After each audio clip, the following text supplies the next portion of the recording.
guys, it's Emily.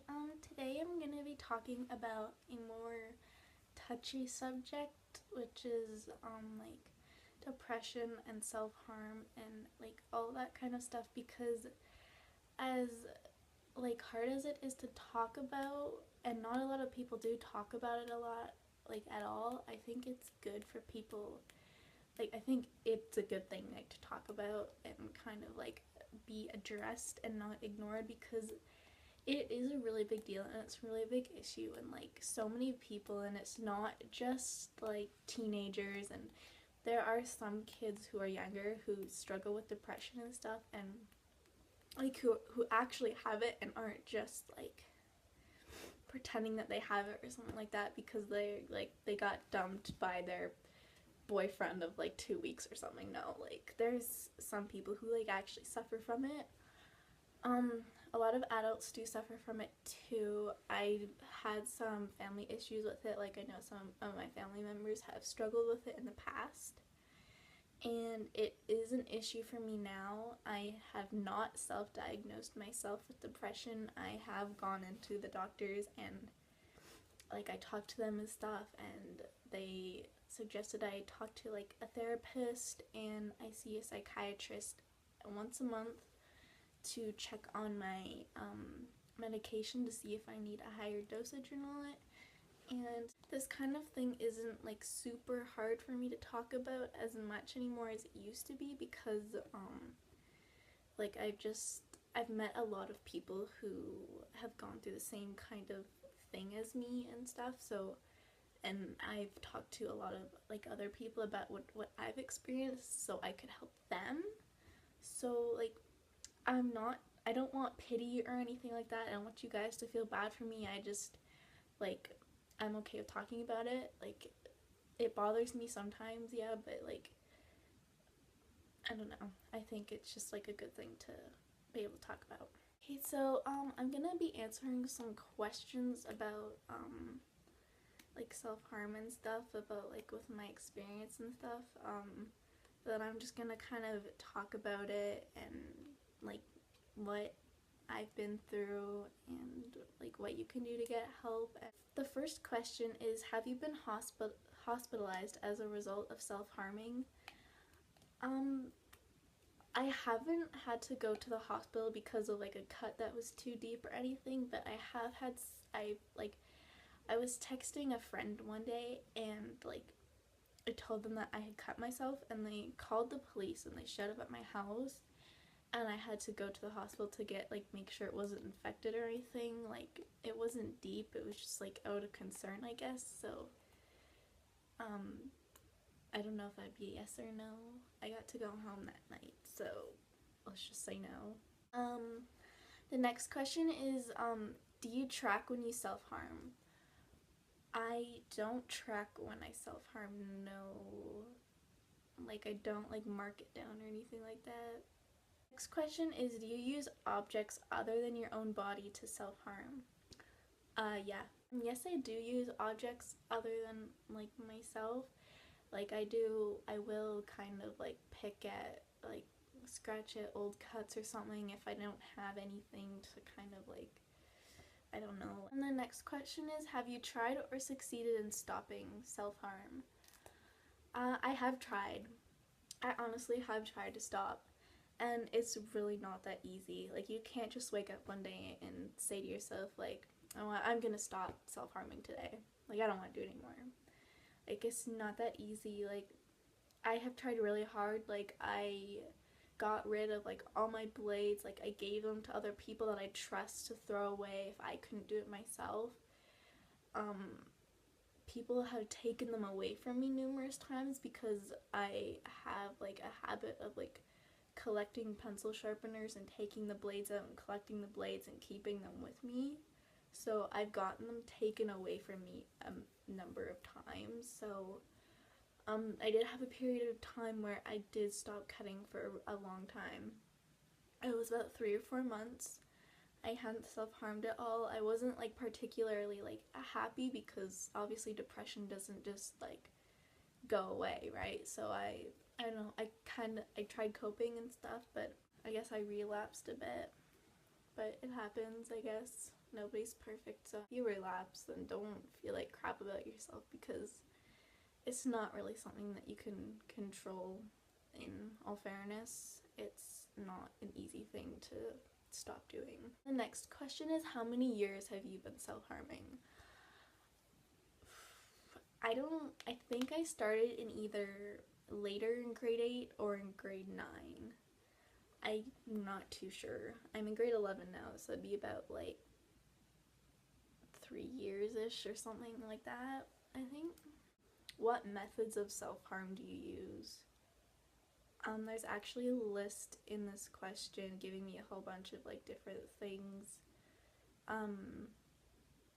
There's cutting, severe scratching, biting, burning, hitting, pulling out hair, pinching or bruising, picking at scabs, abusing drugs or alcohol, consuming harmful substances, headbanging, and sticking objects in your skin. I have done, I've cut, I have burnt myself before, I've like punched myself before.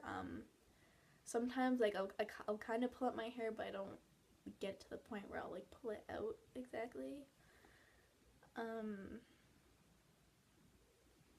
Abusing drugs or alcohol, consuming harmful substances, like if I'm that has only really occurred like if I was attempting like a suicide or something, like I would try.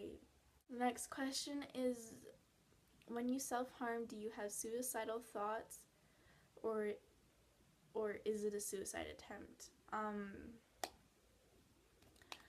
Not really. Like, it depends. Like, most of the time I'm not trying to kill myself. A couple times I've wanted to kill myself from cutting, but I've never actually like done it enough so that I could like bleed out or anything like that. The next question, do you attempt to hide your self-harm? I do. I used to try and hide it a lot more than I do now. Like I don't really hide it as much anymore. Like my scars are visible on my arms. I don't try to, like, I'm not trying to show them off, but it's a lot of work to try and hide them. Like if you try and get like makeup on there, you put foundation and powder on and concealer, you try and cover it up, but you can still see them, and then it looks like crap by the end of the day, and people can just know. So I don't do it for attention. I really don't. I don't like it when people look at my arms. Like, I try to wear sweaters and cardigans as much as I can because I have a lot of them. But sometimes I will go and I'll just like wear a t-shirt or something because like it's my body and I'm not really ashamed of it, because it kind of makes up a part of who I am and it shows what I've been through and everything like that. Which of any of the things below do you struggle with as well as self-harm? There's a list of things. I'll just say the things that I do struggle with, or used to struggle with. Bulimia, I struggle with that. Depression, anxiety. I get really, I guess it goes with anxiety, but it's not particularly social anxiety because like I can talk to people and stuff like that, but if I'm crowded by a bunch of people for too long, I will freak out. Like I'll either get just really mad and really quiet for just no reason. Well, there is a reason, but I'll just get really mad and really quiet and I just won't say anything and I'll just be mad at everybody, or I'll start crying.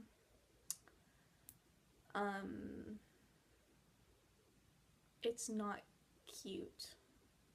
Some people have said that they think it's cute, and it's really not when you're the person that's happening to. Like, you just feel like so overwhelmed and horrible, and like you just want to go home and you want to sleep and you just don't want anybody to talk to you, and it sucks. There are lots of things that you can do instead of self-harming that can potentially help. Like, it's not for everybody, but you can try it and you can see how it works for you and stuff like that, because it's self-harming isn't worth it. I don't feel it like anybody should have to go through that. It's a horrible feeling, and it really sucks. There's some things that you can do. You could I don't know, this isn't for everybody, but meditating. I actually meditate sometimes myself. I have like a little setup in my room and I'll just kind of sit there and I'll listen to some like calming music, and I'll burn some candles that smell nice, and I'll just sit there with my eyes closed. It calms me down. Listen to music. Listen to your favorite band, whatever you like, whatever makes you happy. Just listen to music, blast it, as long as it makes you feel better and you don't harm yourself in any way. Journaling is one thing. I started journaling for a while. I don't do it as much anymore, but I still have it. Sometimes I'll draw on it and stuff like that, and I'll just scribble in it or something, whatever makes me feel better. Talking to a friend helps, especially if they're going through it and they know how you feel and they know how to help you. Don't talk to somebody who's going to judge you and make you feel like crap about it and tell you shouldn't do it and tell you it's wrong and put you down about it and make you feel bad. And like, don't talk to somebody like that about it, because it's just gonna make you feel worse. Like, talk to an adult. Like, talk to somebody that you can trust, like whether it's your parents or your auntie or your uncle or your cousin or even a teacher, like anybody that you could trust. Like, it doesn't matter, just talk to them about it and just like get it all out. And I promise you, I hate talking about things to people. Like, I hate it so much. I don't like venting, like, and honestly, like, sometimes I prefer talking to an adult about things other than one of my friends. Another thing you can do to alternative to cutting or like self-harming or anything is like get into an activity or a hobby you really like. I myself am not a huge like sports person or anything like that. Like, I don't really like to do stuff, which I know it's not a good thing, but my counselor, my parents, like, kind of forced me to get into something, like whether it was a sport or like just an activity, and I am taking singing right now. I take it once a week. It's really fun. I enjoy it a lot. So just like kind of find something that you like to do. Like, it will keep you busy, it'll keep you occupied and stuff like that. So like, do what makes you happy, basically. Like, you could read, you could draw, you could paint, you can watch a movie, you could hang out with your friend at the mall, go to Starbucks. I don't know, just do something that will make you happy and that keeps you distracted, because the pain isn't really worth it in the end. I am who I am. I mess up. I do stupid things. I mess up relationships. I mess up all the time. I put my parents through so much crap that they don't deserve, and they still love me and they still support me with everything that I do, and I really appreciate that. I don't tell them that enough, but I put them through so much shit, and I am so sorry, because I love them so much, but it's what people do. People mess up. It's human nature. It's what happens. Everybody has a purpose. Like, I've talked to a few people who were like, people have like texted me, been like, Emily, can you help me? I'd be like, yeah, what's wrong? Like, I want to kill myself. Like, and I'll say to them, like, and nobody like really like listens to me when I say this, but like, I mean it. And like I'll say, like, you have a purpose. Like, you are here for a reason. Like, I am not religious at all. Like, I don't mind if you believe in it. Like, I'm not gonna judge you for believing in anything. Like, I don't care if you like, if you love God, that's fine. I don't care. Like, good for you. I personally just, I don't really believe in it. I don't know. I don't know. If I can't see it, I don't believe it, mostly. So I'll say to them, like, if they're religious or something, like, God put you here for a reason, and you have a purpose. And we're like, well, no, I don't. I'm not good at anything. I can't do this. I can't do that. But everybody is good at something. Even if a million other people are good at the same thing as you, it doesn't matter. You're still good at it, and you can still do something about it, and you can make something out of it. And